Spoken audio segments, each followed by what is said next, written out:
नमस्कार, breaking now देख रहे हैं आप और आपके साथ मैं हूं परवीन शेख। और इस वक्त की बड़ी खबर यूपी के संभल से आ रही है, जहां पर संभल हिंसा विवाद में अब योगी का एक्शन देखने को मिल रहा है और जहां समाजवादी पार्टी के सांसद जिया उर रहमान बर्क के खिलाफ एफआईआर दर्ज की गई है। उनके विधायक बैठे, उनके खिलाफ भी यहां पर शिकायत आई है, कुछ वीडियो सामने आए हैं जिससे कई बड़े खुलासे हो रहे हैं। सीधे तौर पर अब समाजवादी पार्टी के तार जो है वो इस विवाद से जुड़ते हुए नजर आ रहे हैं। वहीं इस मामले में ओवैसी की भी एंट्री हो गई है और साथ ही साथ संभल विवाद जो है वो संसद में भी इसको लेकर हंगामे के पूरे आसार नजर आ रहे हैं। इस पर ज्यादा अपडेट के लिए मेरे सहयोगी अखिलेश न्यूज रूम से मेरे साथ जुड़ चुके हैं। अखिलेश, क्या है अपडेट? सबसे पहले तो जैसा अभी आपने बताया कि इस मामले में जिस तरीके का पूरा एक रचा गया षड्यंत्र, अगर यहाँ पर गौर किया जाए तो सबसे पहले इस षड्यंत्र की शुरुआत कैसे हुई है।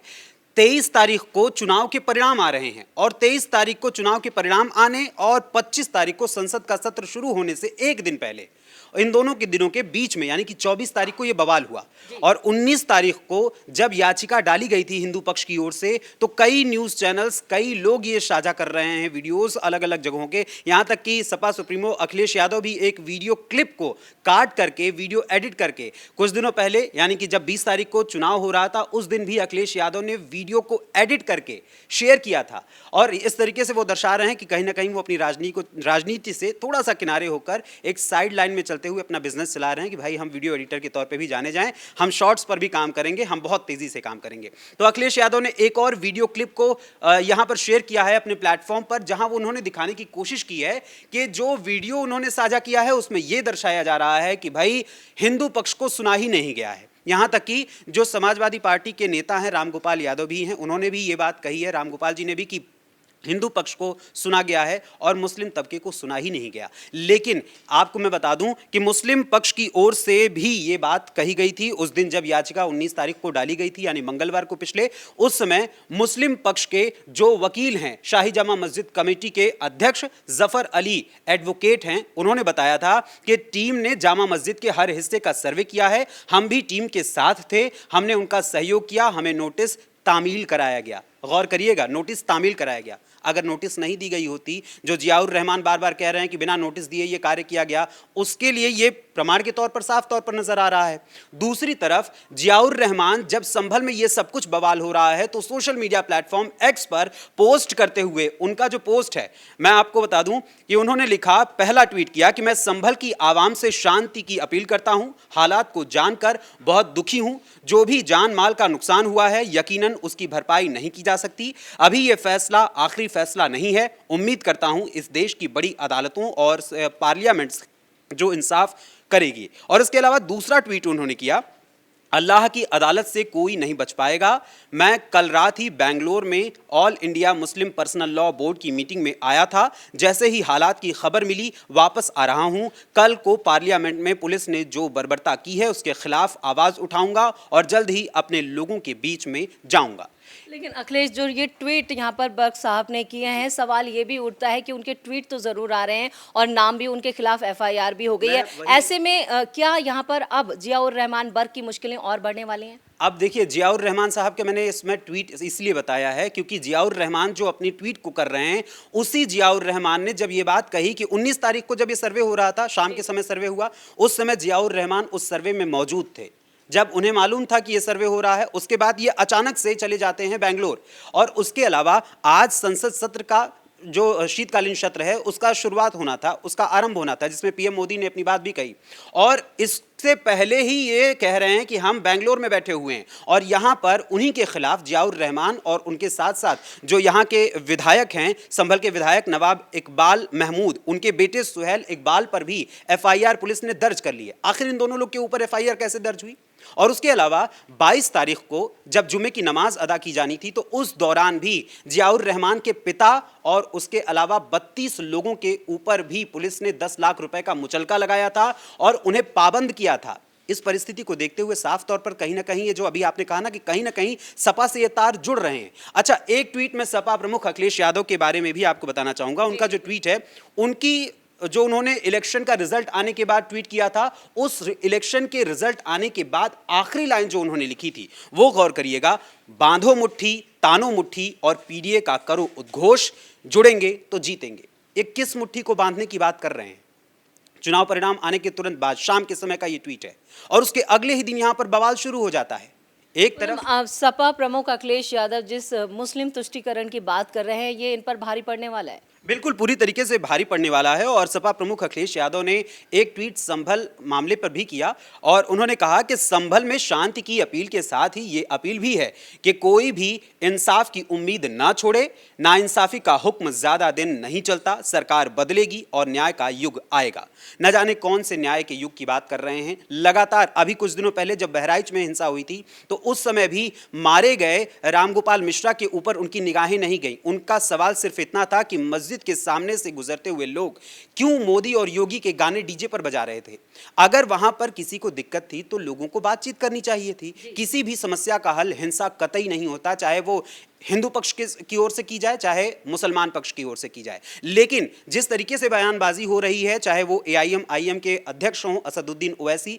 चाहे मुफ्ती की ओर से बयान आ रहे हों, चाहे सपा प्रमुख अखिलेश यादव जी की ओर से बयान आ रहे हों, या जियाउर रहमान की ओर से बयान आ रहा हो, या फिर राम गोपाल जी की ओर से बयान आ रहे हों, सबका यही कहना है कि मुस्लिम पक्ष को सुना ही नहीं गया। और मीडिया रिपोर्ट्स को साझा करते हुए मीडिया के जरिए जो छोटे छोटे वीडियोज हैं उनको क्लिप को एडिट करके, बार बार यही कह रहा हूं मैं, एडिट करके, क्योंकि अखिलेश यादव जी ने साइड बाय साइड अपना नया प्रोफेशन चुन लिया है जिससे उनकी सोर्स ऑफ इनकम एक साइड बाय साइड चलती रहे। चलिए अखिलेश, एक चीज़ और है, यहाँ पे आपने ओवैसी का जिक्र किया। ओवैसी की एंट्री हो गई है, उन्होंने खुद कहा है कि ये यहाँ पर जिस तरह से गोली चलाई गई है और 4 युवकों की जान गई है वो यहाँ पर जानबूझकर, ये एक मर्डर है, प्री प्लान मर्डर है। तो क्या अब इससे संसद में भी जोरदार हंगामा, इसके पूरे आसार हैं, हंगामा देखने को मिलेगा? बिल्कुल, मैंने अभी आपसे शुरुआत में ही बोला कि इस जो बवाल हुआ है वो 24 तारीख को हुआ है। 24 तारीख के एक दिन पहले 23 तारीख को यूपी उपचुनाव का और अन्य चुनाव के परिणाम आए और उसके बाद 25 तारीख से संसद सत्र शुरू होने वाला था। और संसद सत्र आज जब शुरू हुआ है तो राज्यसभा में जब खड़गे अपनी तरफ से, यानी कि जो कांग्रेस के अध्यक्ष हैं, उन्होंने बोलना शुरू किया तो वो किसी और बात का श्रेय लेने लगे कि हम भाई 70-75 साल जो इतने हुए हैं उसमें से 50 से 52 साल हमने गुजारे हैं, हमने इस देश को दिए। तो भाई इसके लिए कोई मना थोड़ी ना कर रहा है, आपने तो काम किया है। और जगदीप धनखड़ साहब ने ये बोला कि भाई हम आपको श्रेय दे रहे हैं, आपको सबसे ऊपर रख रहे हैं, इसकी आपको अहमियत भी रखनी चाहिए। और उसके अलावा जब लोकसभा सत्र आज शुरू हुआ है तो उस दौरान भी 2 सांसदों के मृत हो जाने के कारण कुछ मिनट का मौन रखा गया। उसके बाद हो हल्ला अचानक से शुरू हो गया। इसके पश्चात उस सत्र को भी कुछ समय के लिए आगे स्थगित कर दिया गया। लेकिन ये प्री प्लानिंग के तहत कहा जा रहा है, क्योंकि जिस तरीके से राहुल गांधी का भी ट्वीट आया था, उस ट्वीट में उन्होंने संभल की घटना का जिक्र किया और साथ ही कहा कि प्रशासन द्वारा बिना सभी पक्षों को सुने और असंवेदनशीलता से की गई कार्रवाई ने माहौल और बिगाड़ दिया और कई लोगों की मृत्यु का कारण बना, जिसकी सीधी जिम्मेदार भाजपा सरकार है। भाजपा का सत्ता का उपयोग हिंदू मुसलमान समाजों के बीच दरार और भेदभाव पैदा करने के लिए करना न प्रदेश के हित में है न देश के। मैं सुप्रीम कोर्ट से इस मामले में जल्द से जल्द हस्तक्षेप कर न्याय करने का अनुरोध करता हूं। आप सोचिए, जब बहराइच की हिंसा हुई थी तो बहराइच हिंसा के मामले में जैसे ही योगी सरकार की ओर से, यहां तक कि जो योगी सरकार का विभाग है उसकी ओर से यह कहा गया था कि हम बुलडोजर चलाएंगे, उसमें 23 घरों को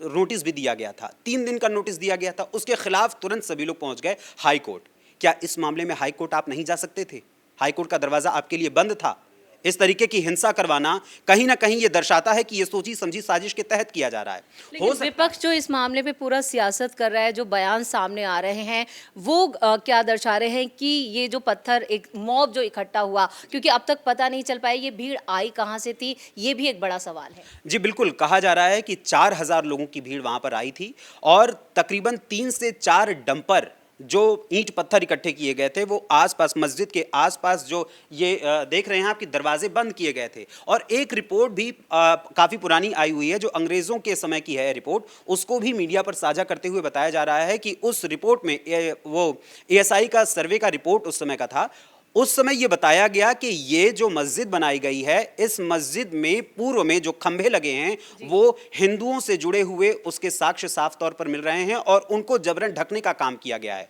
उस रिपोर्ट में साफ तौर पर यह बताया गया है, उसको बाकायदा हाईलाइट भी किया गया है। लेकिन यहां पर जानबूझकर एक षड्यंत्र के तहत बार बार ये माहौल पैदा करने की कोशिश की जा रही है कि जहां जहां, कल अखिलेश यादव ने यह भी ट्वीट किया था, परसों भी ट्वीट किया था कि जहां पर भाजपा की सरकार नहीं है या एनडीए की सरकार नहीं है, वहां पर निष्पक्ष रूप से चुनाव हुआ है, और जहां पर एनडीए की सरकार है या जहां पर भाजपा की सरकार है वहां पर निष्पक्ष रूप से नहीं हुआ है, बल्कि यहां पर प्रशासन ने पूरी तरीके से धांधली की है। तो ऐसे में सवाल उठता है कि अखिलेश यादव जी, यदि उनको लगता है कि यदि इस मामले में एक पक्ष को सुना गया, दूसरे पक्ष को नहीं सुना गया, तो अदालत के दरवाजे आपके लिए भी खुले हुए हैं। साक्षी महाराज का भी जो बयान आया है वो भी उकसाने वाला बयान है। बिल्कुल, बयान तो अलग अलग आ रहे हैं और अलग अलग पक्षों से उकसाने वाले बयान दिए जा रहे हैं, और उन बयानों को सभी को अनदेखा करना होगा, क्योंकि जिस तरीके से जब ये मामला हो रहा था तो उस समय पुलिस ने भी युवकों से, जो वहाँ युवक मौजूद थे, उनको ये हिदायत दी थी कि आप नेताओं के चक्कर में बिल्कुल मत पड़िए, नेताओं के चक्कर में पड़कर आप अपना भविष्य खराब कर रहे हैं, अपने भविष्य को खराब मत करिए। इसलिए कैपिटल टीवी उत्तर प्रदेश भी आप सभी से ये निवेदन करता है, चूंकि वहाँ पर यानी संभल तहसील के भीतर 24 घंटे के लिए इंटरनेट सेवा बंद कर दी गई है, आज के लिए स्कूल कॉलेज भी बंद कर दिए गए हैं, और 1 दिसंबर तक वहाँ के डीएम साहब ने ये कह दिया है कि संभल से बाहर का कोई भी व्यक्ति 1 दिसंबर तक यहाँ प्रवेश यानी संभल के भीतर प्रवेश नहीं पा सकेगा। ऐसे में कैपिटल टीवी उत्तर प्रदेश भी आपसे निवेदन करता है कि आप शांति बनाए रखें, और यदि किसी भी पक्ष को, चाहे वो हिंदू पक्ष को या मुस्लिम पक्ष को, इस समय जो सर्वे हो रहा है उसको लेकर किसी भी प्रकार का सवाल है तो अदालत के दरवाजे आप सभी के लिए खुले हुए हैं। चलिए, इस तमाम जानकारी के लिए बहुत बहुत धन्यवाद। तो संभल में जो फिलहाल हालात हैं वो अभी तो काबू में हैं और इंटरनेट सेवाएं बंद कर दी गई हैं, स्कूल आज के लिए बंद हैं, लेकिन इसके साथ इस पर सियासत जोरों से चल रही है। अखिलेश यादव और उनके जो सपा के सांसद हैं जियाउर रहमान बर्क, उनके बेटे, उनके खिलाफ एफआईआर दर्ज की गई है। खबरें ये भी आ रही हैं कि 25 से ज़्यादा लोगों को गिरफ्तार किया गया है, जिनमें कुछ महिलाएं भी शामिल हैं। ऐसे में जैसे जैसे अपडेट आता रहेगा संभल पर, वो हम आपको देते रहेंगे। कैमरामैन राजकुमार के साथ मैं परवीन शेख, कैपिटल टीवी।